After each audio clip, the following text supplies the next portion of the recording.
Praise the Lord. सबको मेरी तरफ से प्यार भरी जय मसीह की। तो आइए आज के संदेश की ओर चलते हैं। आज के संदेश का जो विषय है, टॉपिक है, वो ये है कि अगर हम परमेश्वर का धन्यवाद करने की बजाय उसके ऊपर कुड़कुड़ाते हैं तो याद रखें हम एक दिन नाश हो जाएंगे। हालेलुया।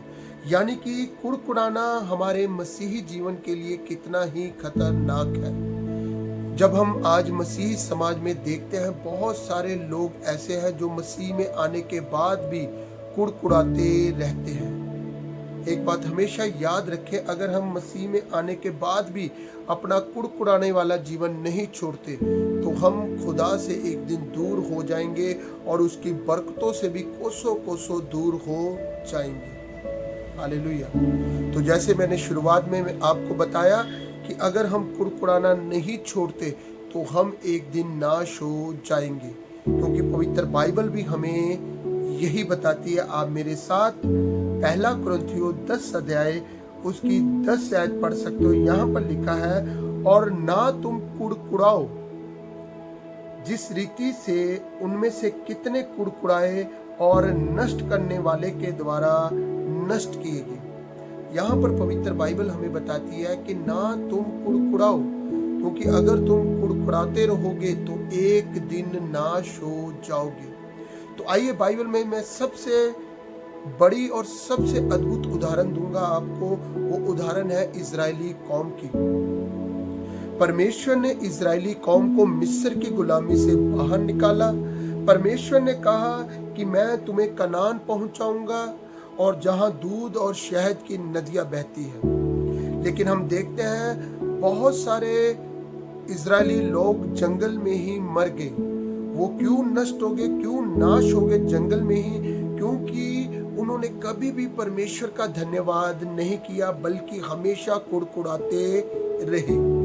जब वो मिस्र की गुलामी से बाहर निकले, आप मेरे साथ देख सकते हो निर्गमन 14 की 2 में, आगे लाल समुद्र और पीछे मिस्र की सेना, वो वहीं पर ही मूसा के ऊपर और परमेश्वर के ऊपर कुड़कुड़ाना उन्होंने शुरू कर दिया। आप मेरे साथ देख सकते हो गिनती की किताब 11 अध्याय उसकी 4 से 6 आयत तक। यहाँ पर भी इजरायली लोग मूसा और परमेश्वर पर कुड़कुड़ाने लगे कि ये मन्ना खा खा कर हम तंग आ गए हैं, इससे भला तो हम मिस्र में ही थे, वहां हमें मांस और मच्छी तो मिलती थी। और आगे अब फिर देखते हैं निर्गमन 16 अध्याय उसकी 2 और 3 आयत पर। यहाँ पर भी इजरायली लोग मूसा और परमेश्वर पर कुड़कुड़ाने लगे। निर्गमन 15 अध्याय उसकी 24 आयत पर भी देखते हैं कि इजरायली लोग मूसा और परमेश्वर पर कुड़कुड़ाने लगे। तो मैं बताना चाहूंगा, इन्होंने कभी भी खुदा का धन्यवाद नहीं किया कि खुदा के इतने अद्भुत चमत्कार और खुदा ने इतनी अद्भुत बरकतें हमें दी है। वो आकाश से हमारे लिए भोजन भेजता है, वो दिन के समय बादल बन जाता है और रात के समय आग का खंभा बनकर हमारी अगुवाई करता है। उन्होंने खुदा की दी गई बरकतों का कभी भी धन्यवाद नहीं किया, बल्कि हमेशा कुड़कुड़ाते रहे। और उनका कुड़कुड़ाना उन्हें कनान नहीं पहुंचा पाया, बल्कि वो जंगल में ही नाश हो गए। बाइबल बताती है बहुत सारे लोग जो कुड़कुड़ाते रहे वो जंगल में ही नाश हो गए।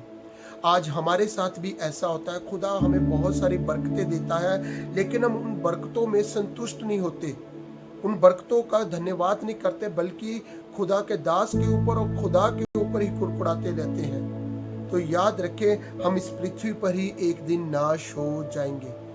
इजराइल का इतिहास हमारे लिए एक बहुत बड़ी चेतावनी है। हालेलुया। तो मेरे अजीजों, अपने जीवन में कुड़कुड़ाना छोड़े और प्रभु का धन्यवाद करना शुरू करें, क्योंकि जो वो करता है वो हमारे अच्छे और भले के लिए करता है। हालेलुया। तो मेरा विश्वास है जितने लोग आज कुड़कुड़ाते हैं वो कुड़कुड़ाना छोड़कर खुदा के ऊपर अटूट विश्वास करें और उसका धन्यवाद करें। खुदा इस छोटे से मैसेज के द्वारा आपको बहुतायत की आत्मिक आशीष दे। God bless.